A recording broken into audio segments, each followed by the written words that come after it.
A paz do Senhor, meus irmãos. Bem-vindo aqui a mais um estudo no canal ID. Hoje estou aqui com o irmão Igor Guerreiro, do canal Venha o Teu Reino. A gente vai fazer um estudo falando sobre o dia da expiação, sombras e realidades. A gente vai abordar alguns textos bíblicos aqui falando da lei, de como o dia da expiação o ritual do dia da expiação era feito pelo sumo sacerdote, o objetivo pelo qual ele entrava todo ano no Santo dos Santos e para a remissão das 12 tribos de Israel, dos pecados do arraial dos judeus e dos israelitas, e mostrar a realidade disso sendo cumprida pelo verdadeiro sumo sacerdote das nossas vidas, que é o nosso Senhor Jesus Cristo. Essa primeira parte, irmãos, do estudo vai estar aqui no meu canal, no canal ID, e no comentário fixo eu vou deixar lá fixado o link da segunda parte, que vai ficar no canal do irmão Igor, que é o canal Venha o Teu Reino. Aproveita, deixa lá a sua inscrição, deixa lá também os seus comentários, ativa o sininho no canal dele e aqui no canal ID também, tá bom? Para a gente poder divulgar as revelações que o nosso Senhor Jesus Cristo tem passado para nós. Amém. A mesma coisa na segunda parte lá no canal.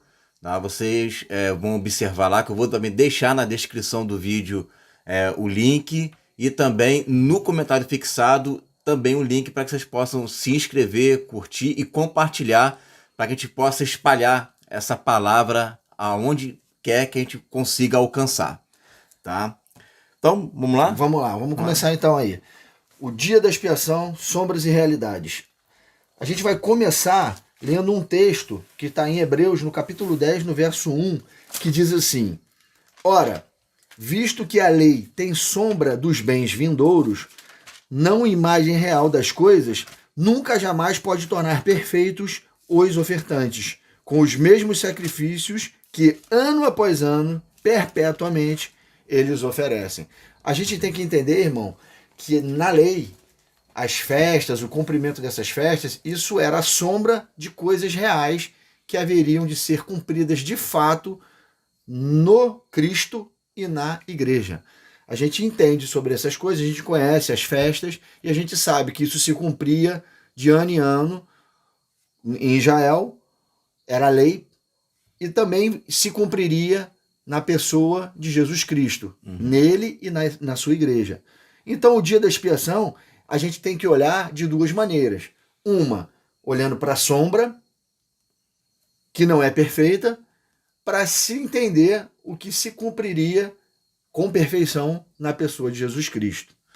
Verdade. Esse texto de Hebreus 10, 1 fala exatamente sobre essas questões. Então a gente queria iniciar o estudo mostrando claramente que a gente vai abordar aqui um paralelo de realidade e sombra e realidade. Que quando a gente aglutina, converge as duas informações, a gente tem a realidade das coisas. Quando a realidade sem a sombra, ela não fica completa, a gente não entende perfeitamente, e nem a sombra sem a realidade a gente consegue entender perfeitamente. A gente tem que unir sombra e realidade para a gente ter a coisa perfeita e o entendimento completo. Todos os textos, né, e tanto dos profetas como no Novo Testamento, eles se costuram. Né, são textos que se costuram. Por isso que Paulo fala em Romanos 15 que tudo que está escrito para nós foi escrito. Então, todos os textos do Antigo Testamento, do Primeiro Testamento, eles não estão lá à toa, eles não estão ali jogados por jogar. Jesus falou que nem um tio vai cair da lei sem que antes tudo venha a se cumprir. Amém. Então, tudo que está lá, nos profetas, nas cerimônias, nos rituais, nas festas, são sinais, né? São sombras da realidade que é Cristo. Amém. Então hoje a gente vai fazer esses links, que é muito importante para que você possa entender o que de fato é a volta de Jesus. Amém. A gente vai começar lendo um texto aqui da lei, que está em Levítico 16, a partir do verso 2 até o verso 16, que a gente vai abordar aqui nesse texto a sombra do ritual do dia da expiação, feito por um sacerdote da tribo de Levi, descendência de Arão. A gente sabe que é um sacerdócio humano, apenas sacerdócio. E aí, nesse texto que a gente vai ler aqui, a gente vai ver todo o ritual da expiação, a gente vai ver o ritual da expiação feito para expiar os pecados do sumo sacerdote da sua casa, e também o sumo sacerdote fazendo a expiação dos pecados das 12 tribos de Israel. Só que nesse texto de Levítico 16, que a gente vai abordar aqui agora, ele não está sincronizado, ele não está cronologicamente. Ele está todo intercalado. Ele está todo intercalado.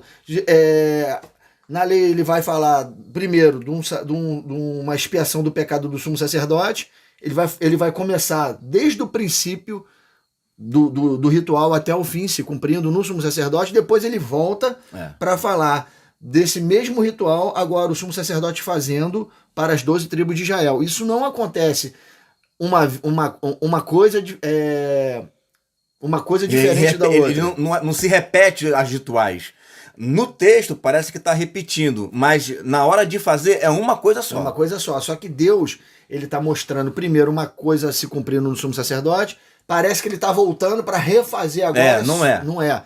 Isso acontece junto, são paralelos, mas acontece junto. É um ritual único. Não tem uma coisa para o sumo sacerdote, depois ele volta para fazer para as 12 tribos, não. É uma coisa única. Só que na hora da explicação do texto, de Levítico 16, na hora que Moisés escreveu isso, Deus entregou para ele mostrando uma coisa paralela à outra para o entendimento deles serem perfeitos. É como se fosse 3 ingredientes para um bolo só. É verdade. Você vai fazer o bolo daquele momento, mas você vai usar esses 3 ingredientes num único momento. Vai pegar o ovo, a farinha e açúcar, mas você não vai fazer 3 vezes ovo, farinha e açúcar. Você vai pegar as 3 de uma vez só e vai fazer o bolo. É isso aí. Então vamos lá, prestando atenção no que vai ser lido aqui. Levítico 16, de 2 a 16, diz assim: Então disse o Senhor a Moisés: Dize a Arão, teu irmão, que não entre no santuário em todo o tempo, para dentro do véu, diante do propiciatório que está sobre a arca, para que não morra, porque aparecerei na nuvem sobre o propiciatório. Viu que é uma vez por ano. Todo ano ele fazia isso. Entrará Arão no santuário com isto: um novilho para a oferta pelo pecado e um carneiro para holocausto. Vestirá ele a túnica de linho sagrada, terá as calças de linho sobre a pele, cingir-se-á com o cinto de linho e se cobrirá com a mitra de linho. São estas as vestes sagradas. Banhará o seu corpo em água e então as vestirá. Da congregação dos filhos de Israel tomará 2 bodes para a oferta pelo pecado e um carneiro para holocausto. Arão trará o novilho da sua oferta pelo pecado e fará expiação por si e pela sua casa. Também tomará ambos os bodes e os porá perante o Senhor à porta da tenda da congregação. Lançará sorte sobre os 2 bodes, um para o Senhor e a outra para o bode emissário. Arão fará chegar o bode emissário, o qual cair a sorte sobre o Senhor, o qual cair a sorte para o Senhor, e o oferecerá por oferta pelo pecado. Mas o bode sobre que cair a sorte para bode emissário será apresentado vivo perante o Senhor, para fazer expiação por meio dele e enviá-lo ao deserto como bode emissário. Aí tem uma epígrafe aqui falando sacrifício pelo próprio sumo sacerdote. Vamos lá. Aí agora vai começar Arão fazendo por ele. Arão fará chegar o novilho da sua oferta pelo pecado e fará expiação por si e pela sua casa. Imolará o novilho da sua oferta pelo pecado. Tomará também de sobre o altar o incensário cheio de brasas de fogo diante do Senhor, e 2 punhados de incenso aromático bem moído, e o trará para dentro do véu. Porá incenso sobre o fogo perante o Senhor, para que a nuvem do incensário cubra o propiciatório que está sobre o testemunho, para que não morra. Tem que esfumaçar ali tudo para não ver a presença de Deus na Shekinah que ele vai fazer ali, senão ele morreria. Tomará do sangue do novilho e com o dedo aspergirá sobre a frente do propiciatório, e do propiciatório aspergirá 7 vezes do sangue com o dedo. Agora ele vai explicar o sacrifício que o Arão faria pelo povo. Ele fez agora por ele, agora ele vai fazer pelo povo. Não são coisas diferentes, isso acontece num ritual único. Só que Deus está separando para mostrar com clareza. Agora vamos lá, ele vai fazer a mesma coisa agora só que pelo povo. Depois, imolará o bode da oferta pelo pecado, que será para o povo, e trará o seu sangue para dentro do véu. Você vê que ele já tinha entrado uma vez Parece que ele já tinha entrado uma vez para fazer o dele. O sumo sacerdote ele só entrava uma vez por ano. Então você vê que esses dois rituais aqui é uma coisa única. Ele não entrava lá, fazia o dele, saía, matava outro bode, trocava de roupa, tomava banho, se limpava e entrava de novo no Santo dos Santos para fazer pelas 12 tribos de Israel. É que dá a impressão assim, né? Depois regulará como que se ele tivesse sacrifício, depois tem que fazer tudo de novo. Não, esse depois é uma didática de Deus para aquele momento, mas que era uma coisa só que acontecia. Para continuar uma narrativa única aqui. Parece que são dois momentos, mas é uma coisa única. Então, lá. Depois imolará o bode da oferta pelo pecado, que será para o povo, e trará o seu sangue para dentro do véu. Está lá no Santo dos Santos. E fará com o seu sangue como fez com o sangue do novilho, e aspergirá-lo no propiciatório também diante dele. Assim fará expiação pelo santuário por causa das impurezas dos filhos de Israel e das suas transgressões e de todos os seus pecados. Da mesma sorte fará pela tenda da congregação que está com eles no meio das suas impurezas. Então, irmão, isso aqui, esse texto, ele está desincronizado, ele não está cronológico. As sequências dos rituais não estão cronológicas. Tem duas coisas acontecendo aqui separadas, mas que são únicas. E por isso esse texto é de difícil entendimento. Porque você tem que saber que ele não está na sequência, não está na cronologia correta, em que o sumo sacerdote teria que cumprir uma a uma, não está numa sequência, e também não está de forma única, está destrinchado em dois momentos. Sumo sacerdote e ele fazendo pelo povo de Israel. Então, como que a gente vai conseguir entender o que está sendo feito aqui, o que está sendo passado para Moisés e para Arão, da parte de Deus? A gente tem que olhar para a realidade. Isso é uma sombra. A gente tem que entender a realidade para você entender o que está sendo feito aqui de uma vez por todas por Jesus na realidade. Aí vai ficar muito claro a sequência dos eventos aqui. Legal, né? E a primeira sequência que a gente observa aqui é que agora a gente pegando a sequência de Jesus. Tá? Porque se a gente pegar a sequência ali do texto, você vai ver que fica tudo sem pé nem cabeça. Né? Mas se você pegar a sequência de Jesus, você vai pegar exatamente como que era feito ali, justamente com o sumo sacerdote. E a primeira coisa que ele faz é pegar o quê? São os dois bodes. Isso. Tem dois bodes que Deus, ele na lei, ele ordena que Arão coloque diante dele. Os dois bodes. Nesses dois bodes ele vai lançar as sortes. Um vai morrer pelo pecado, vai ser sacrificado, e no texto a gente vê que esse sacrifício, ele mata esse bode, coloca as carnes dele para o holocausto e recolhe o sangue numa vasilha, ao qual ele leva para dentro do véu para a expiação do pecado das 12 tribos. E também com Arão, ele faz em holocausto um novilho para ele e para a casa dele, ele queima esse novilho no átrio externo, no altar de bronze, da mesma forma que ele faz com o bode, queima ele ali fora e recolhe o sangue numa vasilha, ao qual ele vai colocar para fazer a aspersão dentro do véu, no propiciatório dele, para a aspersão do pecado dele e da sua casa. Então ele leva duas vasilhas com sangue, uma com o sangue do bode para a expiação das 12 tribos, para o povo, e um com o sangue do novilho para a expiação dele e dele como sumo sacerdote da sua casa. Eu vou te botar uma questão bem, bem clara e didática para quem conhece a revelação das duas casas. A gente sabe que Deus prometeu ao povo de Israel que eles seriam uma nação de reis e sacerdotes. Era uma coisa única. Ele não tinha um sumo sacerdote que fazia por ele pela casa dele e pelas 12 tribos. Ele entraria se não tivesse o evento do bezerro de ouro lá, do Êxodo. Se o povo não se apostatasse lá, só os levitas ficassem fiéis ali, a gente teria um sacrifício, um sacrifício único ali, ele entrando ali para fazer uma coisa só. 7 aspersões só. Mas como estava separado, e Arão tinha que Deus teve que providenciar, ao invés de uma nação sacerdotal, fazer uma tribo sacerdotal, ele teria que fazer por ele e pela casa dele, e também, separadamente, um outro pote com sangue para as 12 tribos.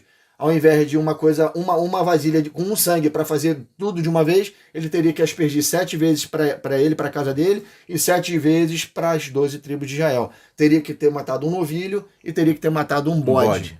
Entendido isso, irmãos? Foi separado por causa do evento lá do bezerro de ouro.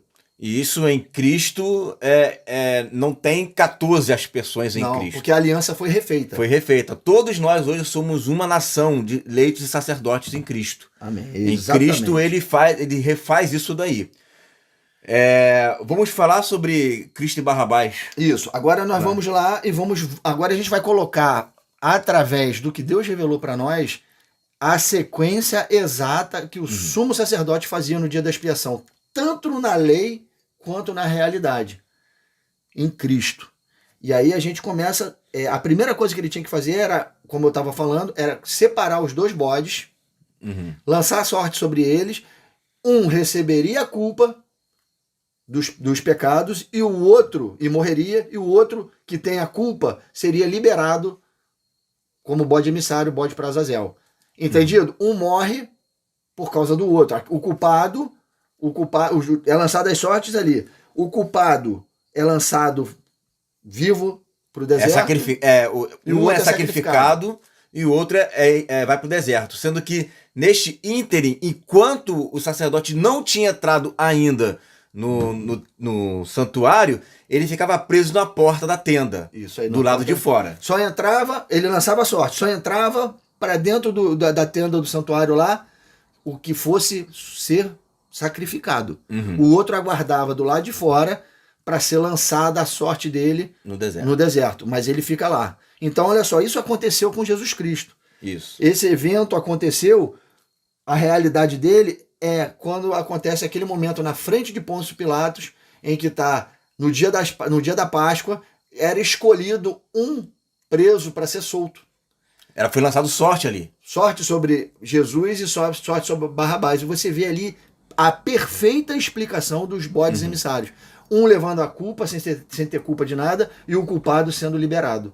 É exatamente o que acontece. Isso está lá em Marcos 15, 6 e 15. Vamos ler aqui esse texto? Vamos ler. Marcos 15. Capítulo 15, versículo 6 ao 15. Você vai ver ali claramente que é a mesma coisa, é lançado sorte ali. Sobre Jesus e Barrabás. Um é liberado e o outro é crucificado, o outro sem é sacrificado, sem ter culpa nenhuma. E o culpado mesmo fica ali, que é liberado. Olha lá. Marcos 15, verso 6. Ora, por ocasião da festa, era costume soltar ao povo um dos presos, qualquer que eles pedissem. Haviam chamado Barrabás, preso com amotinadores, os quais em um tumulto haviam cometido homicídio, era um homicida. Vindo a multidão, começou a pedir que lhes fizesse como de costume. E Pilatos lhes respondeu, dizendo: quereis que eu vos solte o rei dos judeus? Pois ele bem percebia que, por inveja, os principais sacerdotes lhes haviam entregado. Mas estes incitaram a multidão no sentido de que lhe soltasse, de preferência, Barrabás. Mas Pilatos lhes perguntou: que farei então a quem chamais rei dos judeus? Eles, porém, exclamavam: crucifica-o. Mas Pilatos lhes disse: que mal fez ele? E eles gritavam cada vez mais alto: crucifica-o! Então Pilatos, querendo contentar a multidão, soltou-lhes Barrabás e, após mandar açoitar Jesus, entregou-o para ser crucificado. Ou seja, duas pessoas ali, um foi liberado e era culpado, né? E o que era inocente ficou como culpado e foi crucificado. Vocês estão conseguindo entender que Jesus ele já está ali na pessoa dele, cumprindo a realidade do sumo sacerdote? Um sumo sacerdócio segundo a ordem de Melquisedeque, que começa ali fazendo o dia da expiação em plena Páscoa. Você está vendo que a Páscoa está acontecendo ali naquele momento, mas ele está cumprindo o ritual de sumo sacerdote já nele ali naquele momento, quando os dois bodes emissários estão ali, um é morto, um é entregue para ser crucificado e o outro é solto. Vamos lá. Aí a gente está caminhando para a gente entender a festa da expiação. O que está na sombra lá de Levítico. O que está na sombra. Então a gente está caminhando todo o processo para a gente chegar até a volta de Jesus. Verdade. Então vamos lá. Esse foi o primeiro ponto de uma sequência que a gente enumerou de 10. Isso. do ritual do dia da expiação, na sombra e na realidade. O primeiro foi a sorte sobre os 2 bodes. Nós vimos se cumprindo em Jesus e Barrabás, e o texto está em Marcos 15, 6 e 15, que a gente já leu. O segundo passo, sacrifício no altar de bronze. O sumo sacerdote entrava, a gente leu esse texto, viu? Lá em Levítico, entrava com um bode para dentro do santuário, e com ele levava um novilho. Esse novilho, ele entrava com um novilho, um carneiro e um bode. O novilho e o bode, ele matava e tirava o sangue e queimava a carne do novilho, do bode e do carneiro em holocausto. E subia com um aroma para Deus. Tá certo? Isso no ato externo, em forma de holocausto, e aí ele separava o sangue do bode e do novilho. Do bode para as 12 tribos e do novilho para o sacerdote e a sua casa. Ok? Isso se cumpre, em realidade, na crucificação do Filho de Deus, de Cristo. Sacrifício no altar de bronze era feito no ato externo e a crucificação de Cristo também feito fora da cidade. Certo? Vamos lá, crucificação de Cristo. A gente botou o texto de Isaías 53. Lê aí pra gente aí. Isaías 53, do versículo 4 até o 7. 4 até o 7. Vamos lá. Ó. Verdadeiramente ele tomou sobre si as nossas enfermidades e as nossas dores levou sobre si, e nós o reputamos por aflito, ferido de Deus e oprimido. Mas ele foi ferido pelas nossas transgressões e moído pelas nossas iniquidades. O castigo que nos traz a paz estava sobre ele, e pelas suas pisaduras somos sarados. Todos nós andávamos desgarrados como ovelhas, cada um se desviava pelo seu próprio caminho. Mas o Senhor fez cair sobre ele a iniquidade de todos nós. Ele foi oprimido, não abriu a sua boca, como um cordeiro. Foi levado ao matadouro, e como a ovelha muda perante os seus tosqueadores, ele não abriu a sua boca. Então, o cumprimento aqui, primeiro, ele é levado para ser tirado à sorte. Na verdade, é bom frisar ali que boi, cordeiro, ovelha, tudo é Jesus, ele é o sacrifício. Independente de qual animal que for, tudo representa Jesus. Então, primeiro é tirado à sorte, depois de ter sido tirado à sorte, ele é sacrificado. Aí vamos dar continuidade aí. E vamos lá, esse é o segundo passo. O terceiro passo, depois da crucificação, que a gente entende que na crucificação de Cristo, ali estava o cumprimento, o sumo sacerdote é quem fazia o sacrifício. Ali Jesus naquela cruz, ele é o sacrifício e é o sacerdote ao mesmo tempo. A gente tem que entender que está se cumprindo nele ali, aquilo ali. Está se cumprindo nele. Ele é o sacrifício no altar de bronze e ele é o sumo sacerdote que faz o sacrifício. Está tudo se cumprindo nele.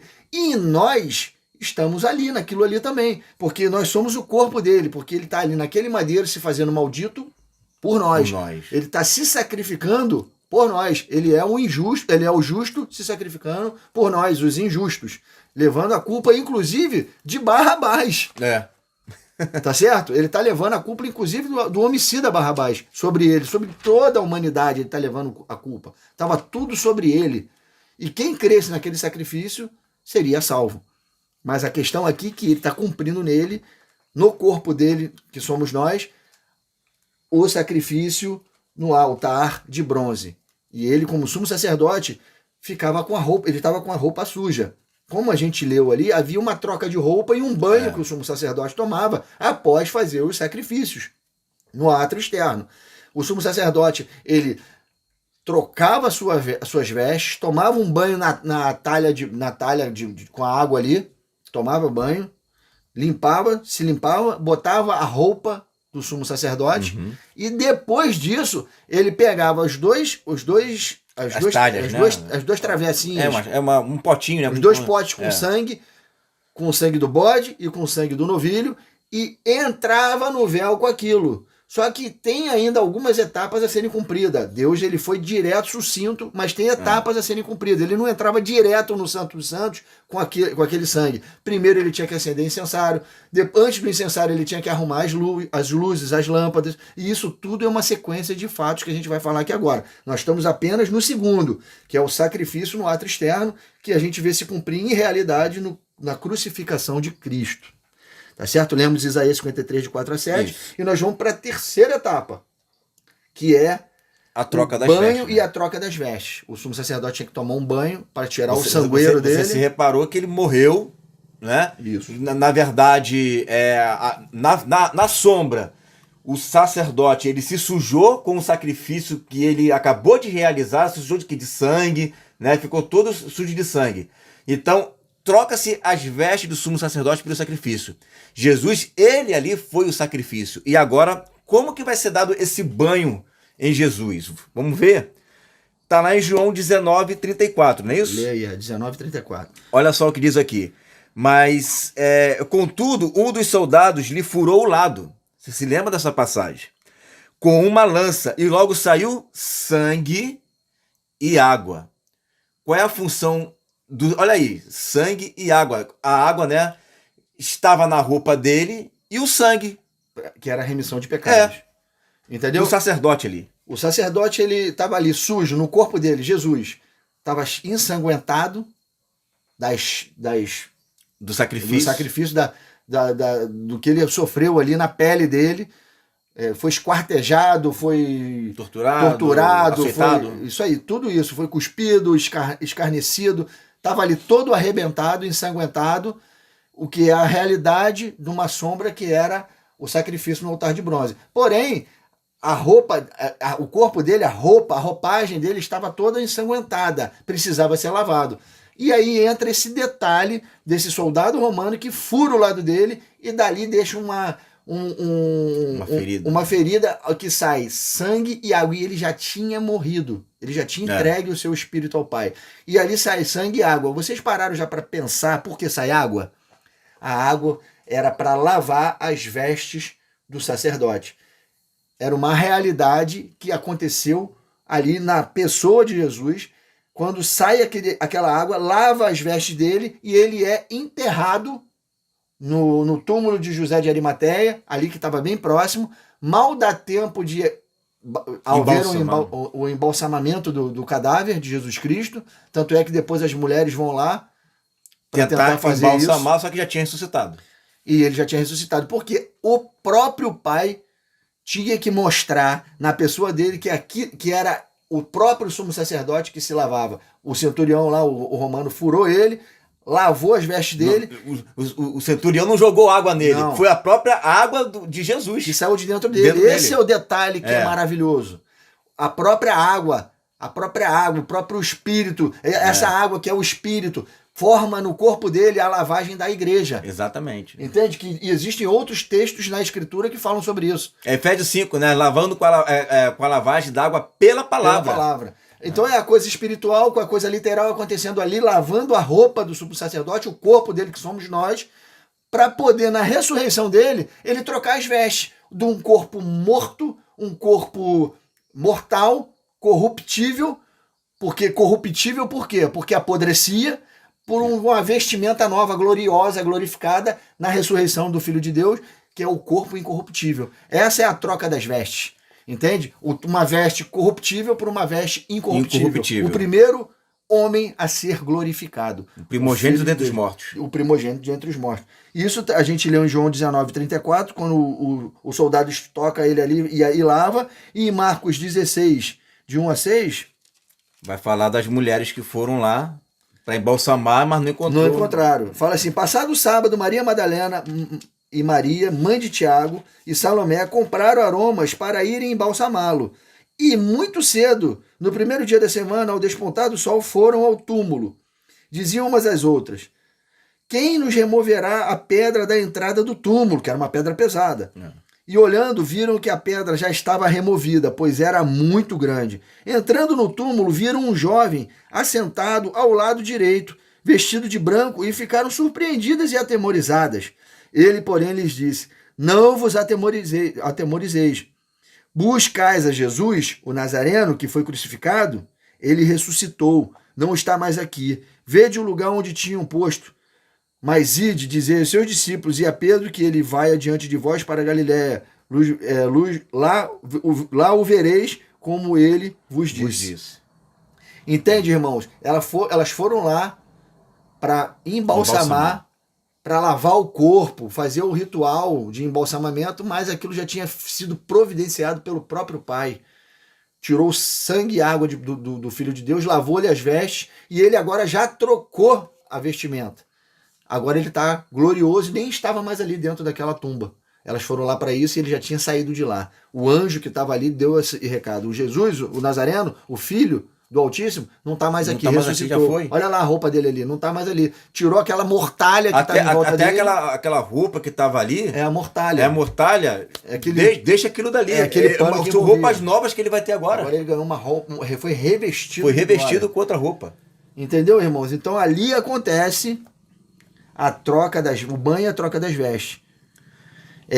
Jesus estocado é a água e sangue que sai dele, mostra a lavagem do corpo. E na ressurreição e glorificação, a troca das vestimentas do sumo sacerdote. Agora ele está de vestimenta de sumo sacerdote, glorioso. Um sacerdócio inaugurado lá por Melquisedeque, agora instituído lá por Melquisedeque lá, agora está sendo inaugurado em Cristo. E aí você pergunta assim, mas onde é que eu entro nessa história? Porque nós fomos sepultados nele. Nele. Nós estamos no corpo dele. Nós estamos no corpo dele. Vamos fazer o resumo. Primeiro, né, tem ali os dois bodes. Isso. Né? Primeiro passo. É feita a tirada a sorte, um fica amarrado ainda. Lembra-se que tem um lá fora, tá acontecendo isso tudo, tem um lá fora, né? Amarrado. O outro é sacrificado. E aí pega-se 2 potezinhos com o bode, com o sangue do bode, que é para purificar o sangue, os pecados das 12 tribos, e depois o do novilho para purificar a própria casa do sumo sacerdote. Feito isso, e ele também. O sumo sacerdote, ele se sujou todo. Então agora ele precisa tomar um banho, precisa se lavar, trocar suas vestes. Aí é onde entra... Agora ele bota a roupa sacerdotal para entrar no Santo dos Santos. Exatamente, uma outra vestimenta. Então até aí tudo bem, né? Vamos continuar agora prosseguindo o ponto 4. Ele vai entrar no santo lugar, é o 4º ponto. Esse texto é fantástico. Ele vai entrar no Santo dos Santos. Ele vai entrar no santo lugar porque tem algumas coisas que ele precisa realizar ali. Uma sequência de coisas. Então, na lei, na sombra, entrada no santo lugar. Na realidade, ascensão de Cristo ao céu. É quando ele sobe, certo? E aí um texto de Hebreus 9, 24, o irmão Igor vai ler pra gente. Diz assim, ó. Porque Cristo não entrou em um santuário feito por mãos, figura do verdadeiro. Olha aí, aquele santuário que Arão entrou é a figura do verdadeiro, porém no mesmo céu, para agora comparecer por nós perante a face de Deus. Comparecer por nós diante da face. Por nós por quê? Porque nós estamos no corpo dele. Exatamente. Ele vai comparecer por nós. Nós estamos nele, irmãos. Pela fé, isso não se cumpriu na literalidade ainda. Vai se cumprir, mas pela fé, nós estamos assentados nas regiões celestiais em Cristo, porque somos o corpo dele. O Pai nos vê glorificado quando olha à destra, porque vê o Filho e o corpo ali do lado dele. A corpo é a noiva, a cabeça é o noivo, já está unido. Pela fé, porque nós cremos nessa verdade, é que nós temos acesso a essa realidade espiritual. Mas isso vai se cumprir. Na realidade, vai na volta dele. É a mesma coisa, quando Paulo fala que nós já estamos aperfeiçoados em Cristo. Como eu estou aperfeiçoado? Eu estou me aperfeiçoando. Mas pela fé eu já estou. Jesus falou, você já tem a vida eterna. Eu já tenho a vida eterna? Dentro de mim eu tenho. Né? Falta se cumprir literalmente. Falta o cumprimento de todas essas coisas. Né? Mas, pela fé... Em Jesus, isso já se cumpriu. Então, a entrada no santo lugar do sumo sacerdote com as vestes trocadas e o banho tomado é nada mais que a ascensão de Cristo ao céu. É quando ele entra no Santo dos Santos e comparece diante de Deus para fazer a expiação pelos nossos pecados e faz até os dias de hoje. E aí isso é interessante quando ele ressuscita, né? Aí ele fala assim, não toque em mim. Não me deteste, porque ainda não subiu o Pai, eu não subi ainda. Eu morri, ressuscitei, mas eu ainda não entrei no santo lugar. Só depois de 40 dias que ele vai fazer isso. Exatamente. Então você vê que ele primeiro ele faz todo esse ritual que está na lei, agora depois, passo a passo, tem que ser exatamente como estava lá, porque ele não pode descumprir a lei, ele é o cumprimento da lei, né? Então, agora sim, uma vez com as vestes novas, né, incorruptíveis, agora ele vai entrar no santo lugar que está lá no céu. E é onde começa, então, a preparação para a igreja. Irmãos, agora prestem atenção. Tá tudo certo, a sequência dos fatos? Cada ponto agora a gente vai voltar e recapitular só para vocês entenderem. Primeiro ponto, sorte sobre os dois bodes, realidade, Jesus e Barrabás. Ponto 2, sacrifício no altar de bronze, sombra, realidade, crucificação de Cristo. Ponto 3, banho e troca das vestes, na lei, sombra, realidade, Jesus, quando ele é estocado, sai água e sangue dele, mais a ressurreição e a glorificação do corpo e a troca das suas vestimentas. Ponto 4, entrada no santo lugar.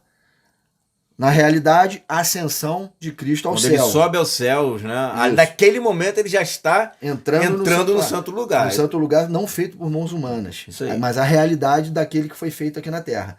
E eu quero convidar você a estar também assistindo a parte 2 deste vídeo lá no meu canal, tá? E a parte 1 eu vou deixar disponibilizado aqui e a parte 2 eu vou estar disponibilizando lá no canal, certo? Amém. Tá certo, irmãos? Eu espero que vocês tenham gostado do vídeo. Se inscreve aí no canal do irmão Igor, que é onde vai estar essa segunda parte aí. E a primeira parte vai estar lá no meu canal, Se inscreva também no meu canal. Ativa o sininho no canal dele, ativa o sininho no meu canal. Compartilha nas suas redes sociais, compartilha no seu WhatsApp, compartilha em todos os lugares essa mensagem maravilhosa, esse estudo tremendo, irmãos. Isso é uma coisa, coisa maravilhosa da parte de Deus, guardada e selada para esse tempo que a gente está vivendo agora. Espero que vocês tenham gostado. Se inscrevam nos nossos canais. Um abraço e até o próximo estudo. Valeu, galera. Tchau. Um abraço. Irmãos, agora prestem atenção. Tá tudo certo? A sequência dos fatos? Cada ponto agora a gente vai voltar e recapitular só para vocês entenderem. Primeiro ponto, sorte sobre os dois bodes, realidade, Jesus e Barrabás. Ponto 2, sacrifício no altar de bronze, sombra, realidade, crucificação de Cristo. Ponto 3, banho e troca das vestes, na lei, sombra, realidade, Jesus, quando ele é estocado, sai água e sangue dele, mais a ressurreição e a glorificação do corpo e a troca das suas vestimentas. Ponto 4, entrada no santo lugar. Na realidade, a ascensão de Cristo ao céu. Quando ele sobe aos céus, né? Naquele momento ele já está entrando no santo lugar. No santo lugar não feito por mãos humanas. Isso aí. Mas a realidade daquele que foi feito aqui na terra. E agora o ponto 5. Irmãos, é tremendo isso. Esse texto é muito bom. É tremendo. Jesus, quando ele entra no santo lugar, o sumo sacerdote, o sumo sacerdote, quando ele entrava no santo lugar, algumas coisas ele tinha que arrumar. Ele tinha que verificar toda tarde, toda manhã, a menorá, completar com azeite as botijas e ajeitar as lâmpadas para que elas fiquem acesas, para a iluminação do tabernáculo. Passo 2 dentro do tabernáculo. O que ele faz? Ele vai queimar um incenso, mas primeiro ele tem que arrumar a menorá. Existe um ritual, ele está com aquelas 2 vasilhas de sangue para fazer expiação para ele, para a casa dele, pelas 12 tribos de Israel, mas ele não pode entrar de cara no santo lugar, senão ele morreria.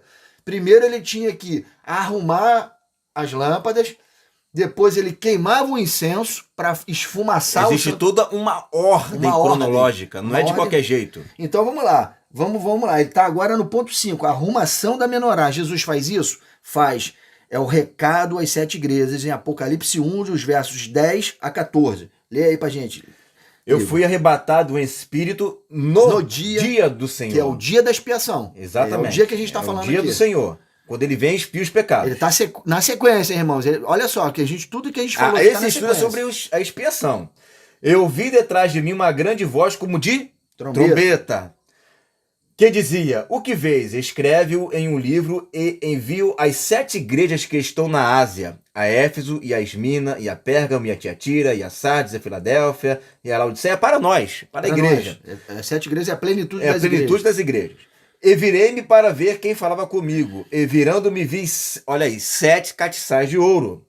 E no meio dos 7 castiçais, um semelhante ao Filho do Homem. Agora, veja a vestimenta dele. Já está trocada a veste. Já está trocada as vestes, ó. Vestido até os pés de um vestido comprido e cingido pelo peito com um cinto de ouro. E a sua cabeça e cabelos eram brancos como uma lã branca, como a neve, e os seus olhos como chamas de fogo. Isso aí. Quem é esse, irmãos? É o sumo sacerdote segundo a ordem de Melquisedeque, o nosso Senhor Jesus Cristo, o Filho de Deus. É a ele que está ali, falando com voz de trombeta, anunciando o dia da expiação para João no dia do Senhor, que é o dia da expiação à volta dele. Só que o que ele está fazendo? Ele está entrando no Santo dos Santos ali, ele está entrando no santo lugar e arrumando... Ele está passeando no meio dos candeeiros. Arrumando, ele vai dar um recado às 7 igrejas, ele vai repreender 5 e enaltecer 2, vai acender as outras 5 através das outras 2, que estão acesas e irrepreensíveis. Ele vai começar a dar instruções para o candeeiro para que todas elas fiquem acesas. Esse é o azeite de ouro. A mensagem que ele dá às 7 igrejas, com as suas respectivas promessas, é uma mensagem única à igreja do tempo do fim. Sim. Ele está mostrando ali, derramando azeite de ouro, que é a mensagem que vai ter que ser profetizada novamente, lá pelas testemunhas. Ele está fazendo agora, mostrando às 7 igrejas essa mensagem e arrumando o candeeiro de ouro, a menorá. E agora, no passo seguinte, que é o passo 6, ele vai queimar o incenso. Queimar o incenso. Primeiro ele tinha que arrumar a mensagem, mostrar, isso, deixar a igreja acesa. E quem vai fazer esse incensário encandecer e sair fumaças, que são as orações dos santos? Aí é a mensagem das testemunhas, sim, ao qual Jesus já acabou de passar para as 7 igrejas. Ele passa a mensagem, que é a menorá arrumada. Agora o que ele vai fazer? Vai acender o incensário, vai botar o incenso dentro das brasas e vai pegar fogo naquilo ali, vai fazer uma fumaceira danada, que são as orações dos santos. Lá na lei, fala disso. E era isso que acontecia lá também no tabernáculo. Isso aí, é a queima do incenso, a fumaça, que na realidade é a oração dos santos, a oração dos santos, especificamente das 2 testemunhas. E isso está diretamente ligado às 7 trombetas. Agora, por que as 2 testemunhas estão orando assim? Porque foi liberada a elas uma revelação, foi ajeitado o candeeiro. Exatamente. O candeeiro acendeu, né? Tem aquela primeira luz que é o que aconteceu lá em Atos 2, né? Foi acesa ali o candeeiro naquele momento, né? Com a chuva temporã. É o sacrifício da tarde e manhãs. Da manhã, agora é o sacrifício da tarde. Que é justamente para a virada do dia, que vai entrar no reino milenar. Isso aí. É o final do dia, é o grito da meia-noite. Lá vem o noivo, na parábola das 10 virgens, à meia-noite, vigia, porque nós não somos do dia, nós somos da noite, somos do dia, o ladrão que vem à noite. Por quê? Esse recado que foi dado lá no Pentecostes, que é a primeira chuva, o primeiro acendimento da menorá, vamos dizer assim, isso veio queimando, e é preciso o azeite ser reposto. Reposto novamente. Para acender a menorá novamente. Isso vai ser feito por Jesus, está sendo feito por Jesus aqui nesse texto que a gente acabou de ver, em Apocalipse 1. Ele está reacendendo com essa mensagem, que tem que ser profetizada de novo. Essa mensagem vai acender a igreja do Senhor, que é a menorá de 7 candeeiros. Ele fala isso para as 7 igrejas ali, que é a igreja do Senhor, a plenitude da igreja ali, toda a igreja. Uhum. Vai ser aceso aquilo ali com uma mensagem que é o azeite. E aí o que vai acontecer, irmãos? As testemunhas, as 2 testemunhas... Cheio da unção de ouro. Cheio da unção do azeite de ouro, azeite puro, conhecimento cétuplo, que foi passado com essa mensagem que João entregou às 7 igrejas, vai acender tudo novamente. É a última chuva. Vai acender a igreja de novo, vai acontecer o novo avivamento. E o maior de todos, como nunca aconteceu. E as testemunhas vão fazer milagres e prodígios maiores que o Filho de Deus não fez. É quando ele fala que vocês farão coisas maiores do que eu fiz. Trancar o céu por 3 anos e meio, transformar rio em sangue, acabar com a terça parte da vegetação. Nós vamos ter poder sobre a natureza. Sobre a natureza. E aí, irmãos, essas orações dos santos, que são acesas agora aqui, que são colocadas no incensário e esfumaçando o santuário, na lei, na realidade, elas são as 7 trombetas. E a gente Pedro, como assim são as 7 trombetas? Nós vamos ler os textos e vocês vão ver. Olha aqui, é o 6º ponto. Queima do incenso, fumaça. Na realidade, oração dos santos, das 2 testemunhas e as 7 trombetas que vão tocar. Apocalipse 8, de 1 a 6. Posso ler aqui? Manda ver. E havendo aberto o 7º selo, fez-se silêncio no céu por meia hora, quase meia hora, né? E vi os 7 anjos que estavam diante de Deus e foram-lhe dadas 7 trombetas.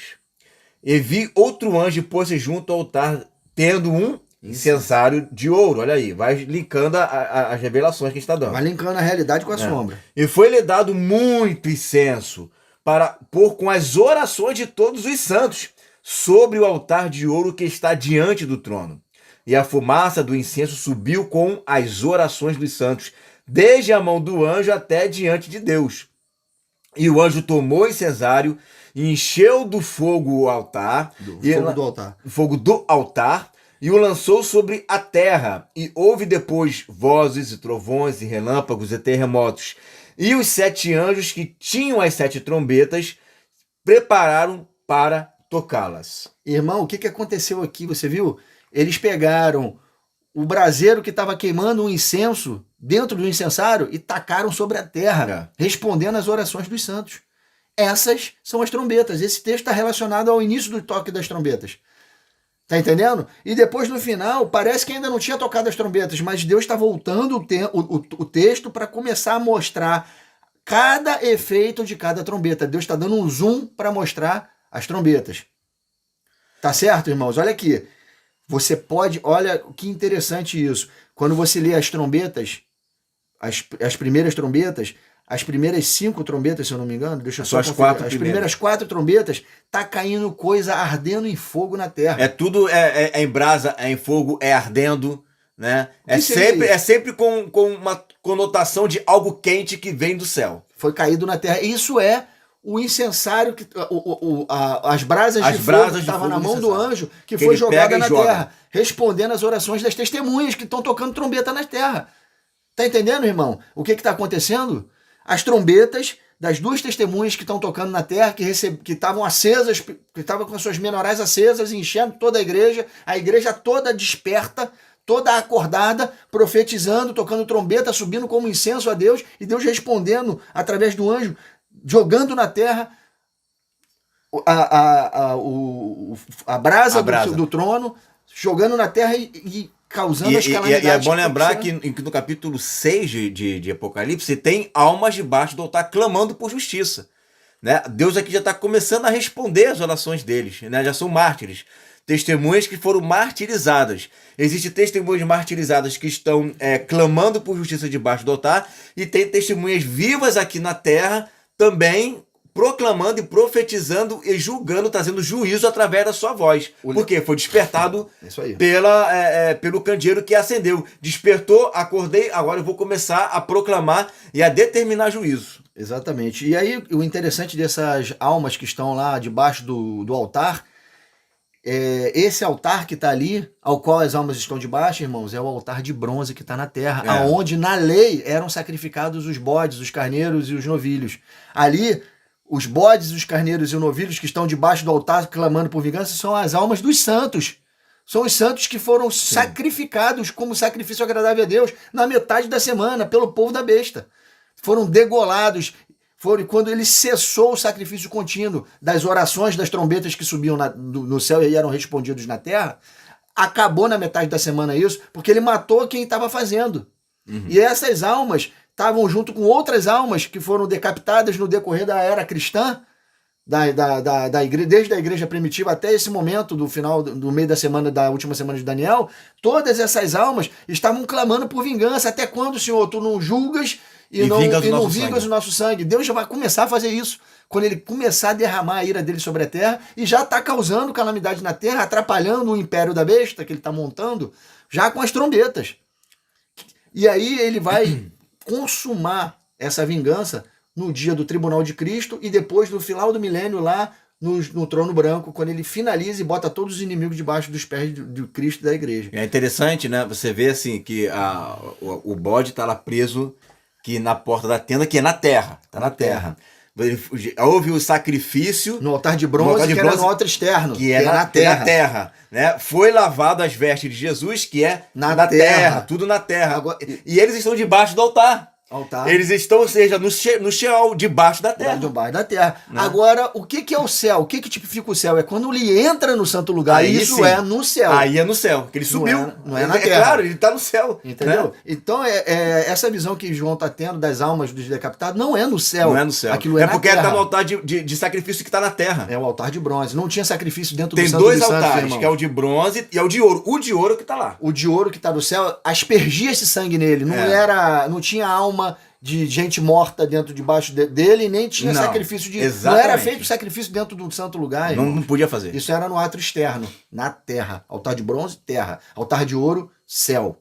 Entendido, irmãos? É Show de tremendo bola. isso, Show de irmãos. bola, cara. É muito tremendo essas revelações, quando a gente tem o entendimento das festas, quando a gente tem o entendimento da sequência do sumo sacerdote se cumprindo em Jesus, a gente entende todos esses pormenores. Então a gente veio aqui, ó, o sexto episódio aqui de uma sequência de 10 que a gente vai falar para vocês, é esse que a gente acabou de falar, a queima do incenso, a fumaça, que são as orações dos santos, das duas testemunhas, as 7 trombetas. 7 trombetas vão ser jogadas na terra através a gente vai profetizando, vai sendo lançado. A gente vai profetizando igual Moisés lá no Deus dava a revelação para Moisés.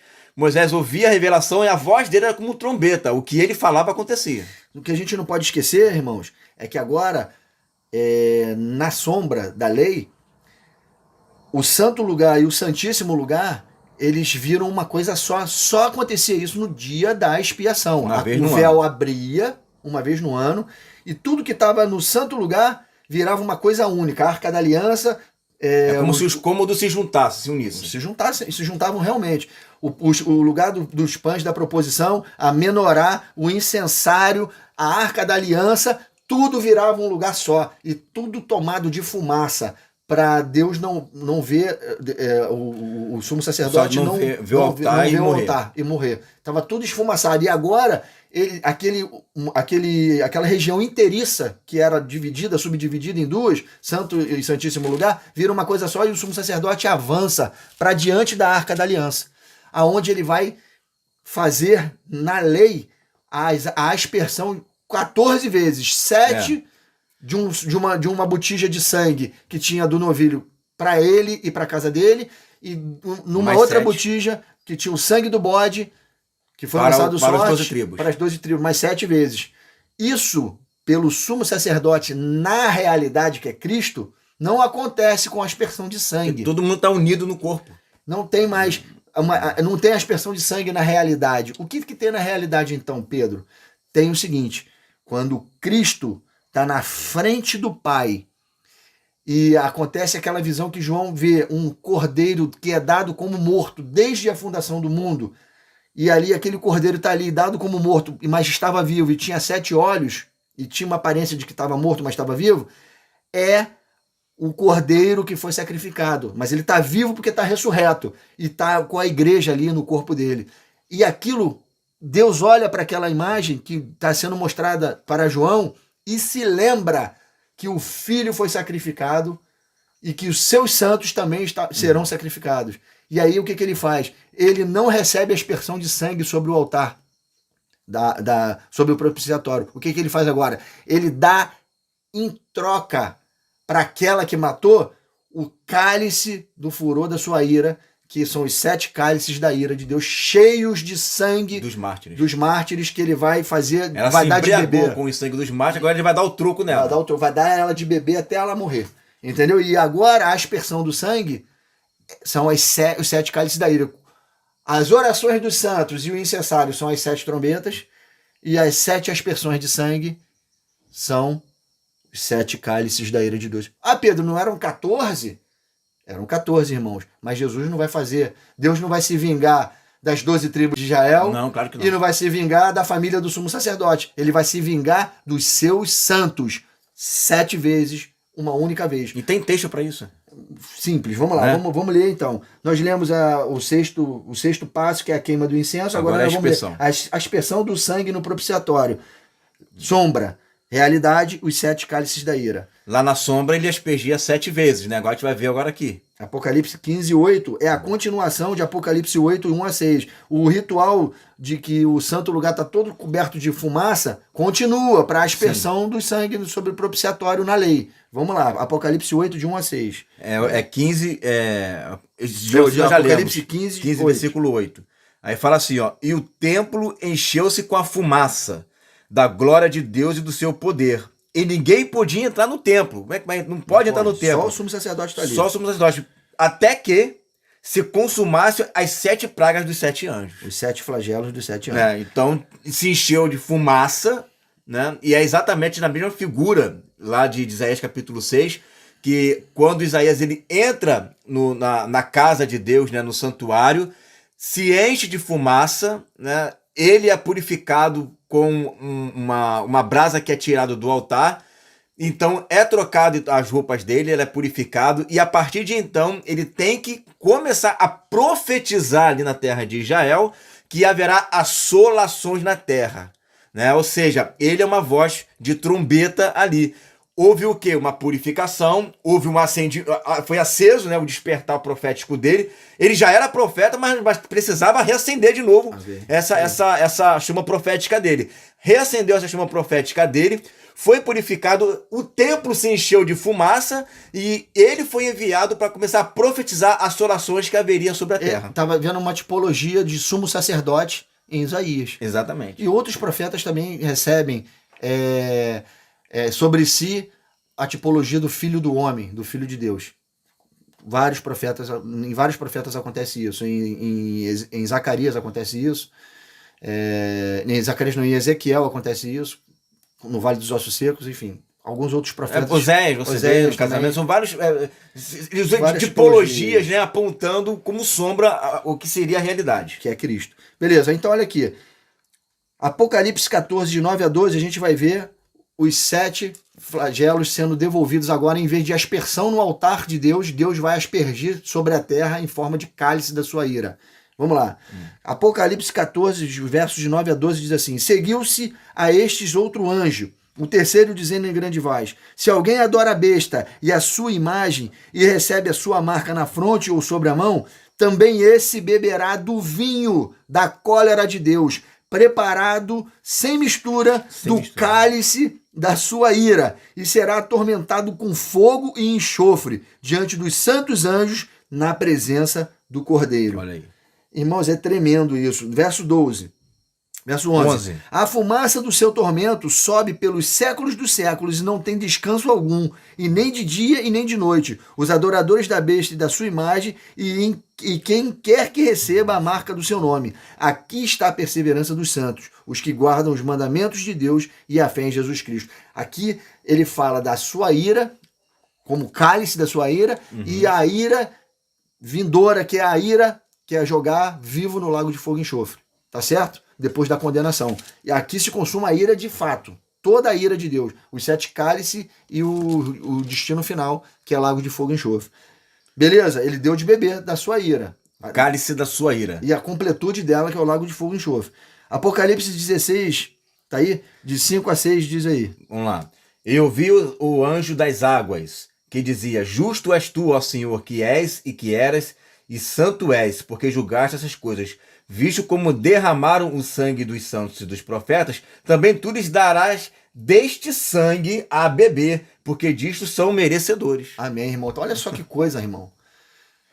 Porque no sangue, ela se embriaga do sangue dos santos, agora ele vai retribuir a elas. Agora, da mesma forma como eles morreram, você também vai morrer. Né? Você vai beber, você vai se embriagar com o sangue dos santos. Só que em forma de calamidade. De calamidade. São os 7 cálices da ira. Você pode ver que os 7 cálices da ira, todos eles acertam a besta, o povo da besta e o seu trono.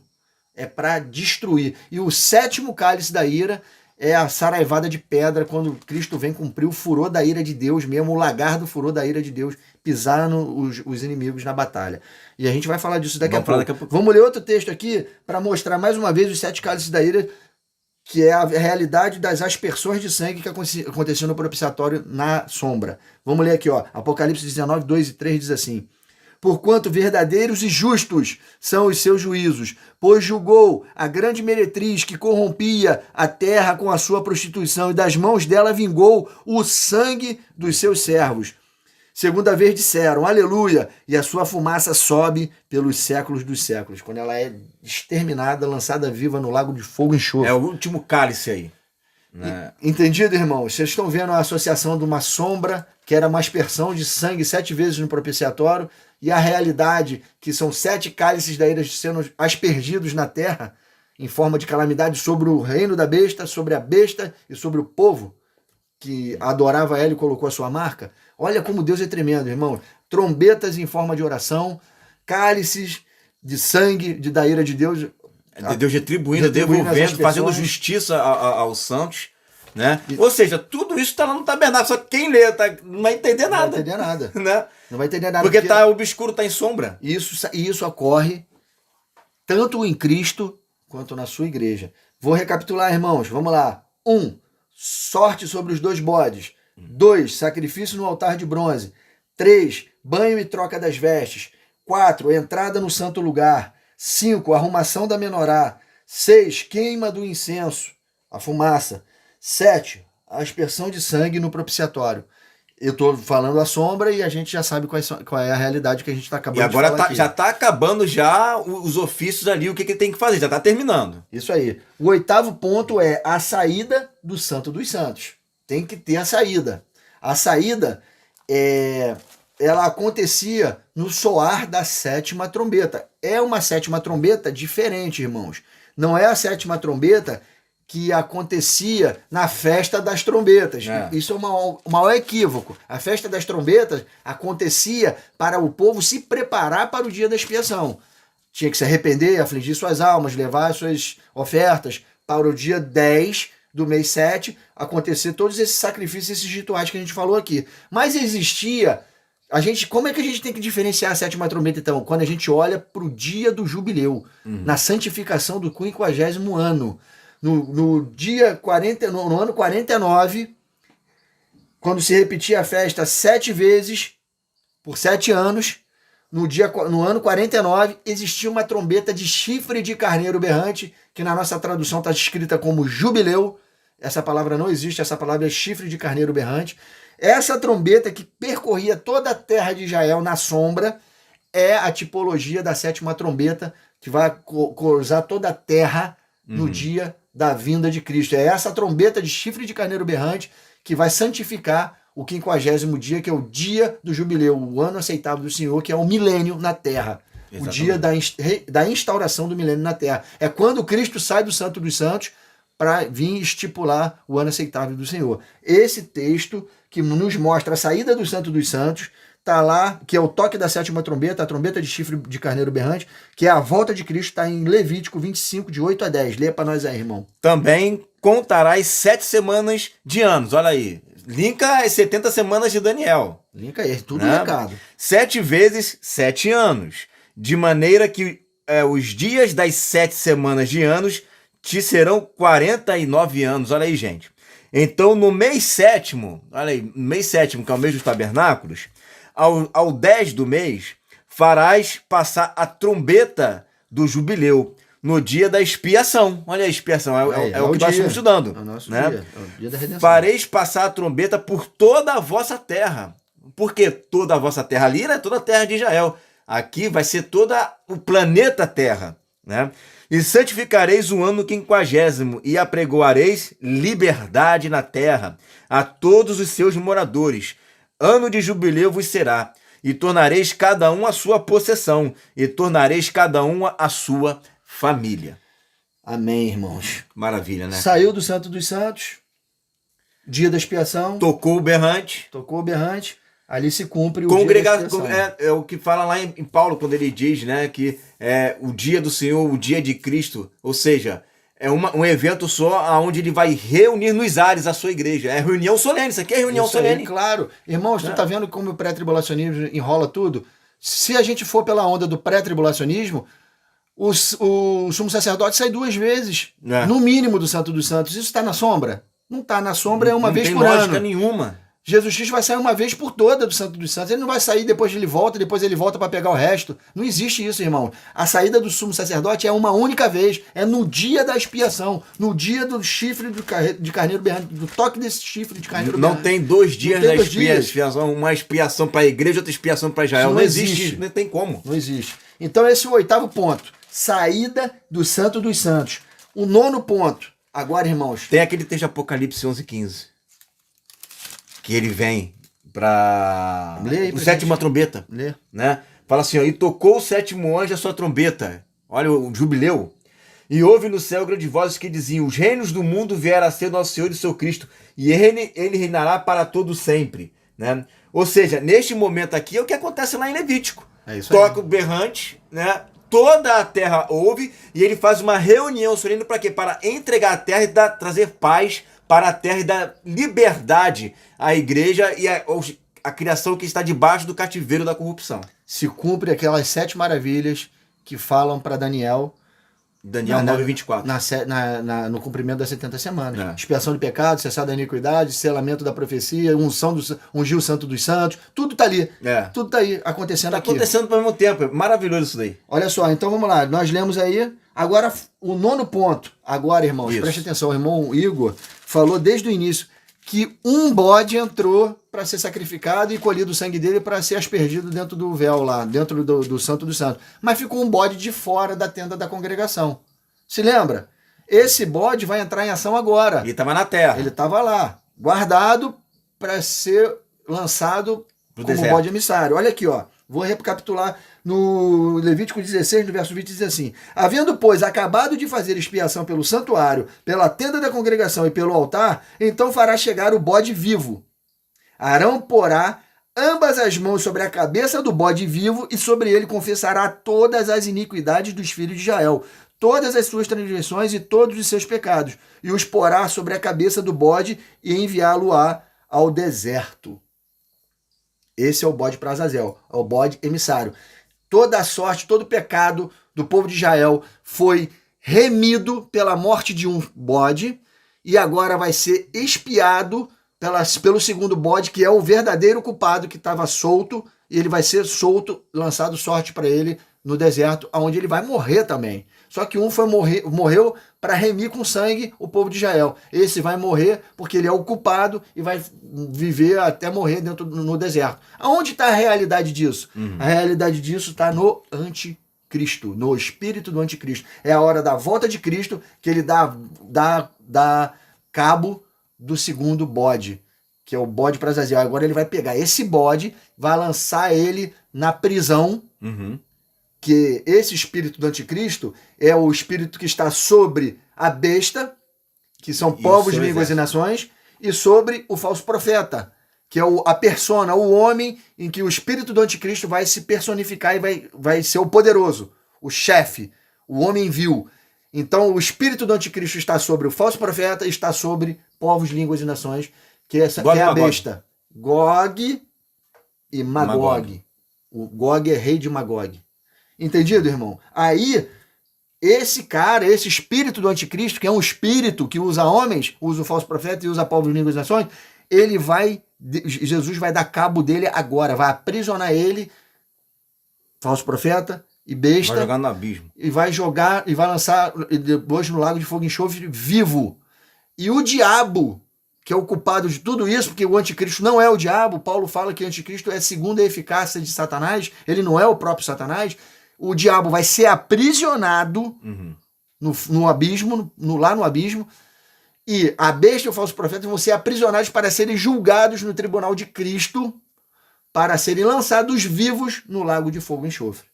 Tá certo? Esse anticristo, esse espírito do anticristo é a tipologia do bode emissário. Isso está lá em Apocalipse do capítulo 19, versículo 20, Isso. Que diz assim: e a besta foi presa, e com ela o falso profeta, que diante dela fizeram os sinais com que enganou os que fizeram o sinal da besta. Amém. E adoraram a sua imagem. Estes dois foram lançados vivos no ardente lago de fogo e de enxofre. Claro que o que estava acontecendo ali no Antigo Testamento é sombra, porque não ficou 2 bodes ali, né? Mas aquele bode representa esses aqui. Tá? Então aqui dali é como Hebreus fala, não é a exata expressão das coisas, não é exata, é sombra, não é perfeita. Não é perfeita a expressão, é parecido, né? Então você observa que quando Jesus vem, que a gente vai falar aqui, né, tem um arrebatamento da igreja, né? E aí é quando ele aprisiona, né, a besta e o falso profeta. Tem aquela rebarba lá de 75 dias, que vocês já estudaram sobre isso, né? Nesse período de 75 dias tem o tribunal de Cristo, e é neste momento em que Deus ele vai julgar tanto o falso profeta quanto aqueles que receberam a marca da besta. Esses que receberam a marca da besta e ficaram vivos ainda, passaram pelo período da Magedon, eles serão lançados, né, no lago de fogo e enxofre. Isso aí, exatamente. Só aí, irmãos, acontecendo isso, deu conta do bode para Azazel, a gente vai ter que voltar só um pouquinho na saída do Santo dos Santos, quando acontece o arrebatamento da igreja e quando Cristo vem para pisar o lagar do furor da ira de Deus, para completar o 7º cálice da ira de Deus, que é quando ele joga, a gente joga com Cristo, joga a pedra sobre o reino da besta, sobre a meretriz, a grande Babilônia, e depois a pedra vem para bater no pé da estátua de Daniel, acabar com esse reino, com esse império do anticristo e nascer um império de luz, que é o reino de Deus na terra. Mas olha aqui, olha como é lindo. Na lei, o sumo sacerdote, nesse momento que ele saía do Santo dos Santos, ele estava pronto para levar o povo para a festa das tendas, das cabanas, a festa dos tabernáculos. Só que o povo colhia a plenitude da uva e a plenitude do trigo, porque essa festa do tabernáculo é a festa da plenitude da colheita. A primícia era lá no início das festas, e agora acontecia as últimas chuvas que davam a plenitude da colheita da uva e do trigo. E isso está tipificado na realidade dos fatos, quando a gente lê Apocalipse 14, que é a vindima e a ceifa. A ceifa do trigo, que é o arrebatamento, e a vindima, que é o pisar do lagar da ira de Deus na batalha do Armagedon. É que na festa, no mês da festa dos tabernáculos, existia um dia específico que era a festa das uvas, aonde o povo de Israel pisava mesmo nas uvas. Era exatamente nesse mês, na festa dos tabernáculos. Já é uma parábola, né? Mostrando a realidade dos fatos. Então, irmãos, acontecia antes da festa dos tabernáculos, na lei, o povo tinha que chegar, não podia chegar de mãos vazias nessa festa, porque era a festa da gratidão, de todo um ano de plantio, de colheita, de fartura. Os celeiros estavam cheios, eles tinham que levar a melhor parte para Deus, do trigo e da uva. E isso está na realidade quando Cristo entrega as primícias, que somos nós, para Deus, o trigo, e vai pisar a plenitude dos seus inimigos, que é o povo da besta, que está reunido para pelejar contra aquele que vem no nome do Senhor na batalha do Armagedon, do Vale do Megido, do Vale da Decisão, do Vale de Josafá, no Vale de Jezreel. É ali que acontece o Armagedon. E é ali que Cristo vem pisar o lagar do furor da ira de Deus. Já caíram 7 cálices da ira sobre eles, agora eles estão trôpegos ali, desesperados, blasfemando, não se arrependem, e aí Cristo vem consumar a ira de Deus pisando neles e estabelecendo o reino milenar na terra. E aí, só vocês lerem Apocalipse 14 lá, irmãos, que vocês vão entender o que é a vindima e a ceifa. E isso acontecia só depois vinha o tabernáculo. Sim. Que aí a gente entrava nos tabernáculos, de fato, que é a festa das cabanas, que é o 10º ponto desse que é onde finaliza então as festas, né? Fecha-se um ciclo. Isso, exatamente. Né? Fecha-se um ciclo aí. Né? E aí é interessante que você vê em Apocalipse no capítulo 7, no versículo 9, que vai dizer assim: depois dessas coisas olhei, eis aqui uma multidão, a qual ninguém podia contar, de todas as nações, e tribos, e povos, e línguas, que estavam diante do trono e perante o Cordeiro, trajando vestidos brancos, trocaram-se as vestes, né? E com palmas nas mãos. Palmas nas mãos é o quê? É festa dos tabernáculos. Festa dos tabernáculos, né? E tem o versículo 13 que também diz assim: e um dos anciões me falou dizendo: esses que estão vestidos de vestes brancas, quem são? E de onde vieram? E disse-lhe: Senhor, tu sabes. E ele disse-me: esses são os que vieram de grande tribulação, e lavaram seus vestidos e os branquearam no sangue do Cordeiro. Por isso estão diante do trono de Deus e o servem de dia e de noite no seu templo. E aquele que está assentado sobre o trono os cobrirá com a sua sombra. Aí tem até aí. É até aí, né? É. E para completar esse texto, irmãos, você vê que esses estão agora isso aí que ele leu, esse texto maravilhoso que ele leu em Apocalipse 7, 9, depois dos versos 13 a 15, nada mais é que a festa dos tabernáculos e a boda do Cordeiro.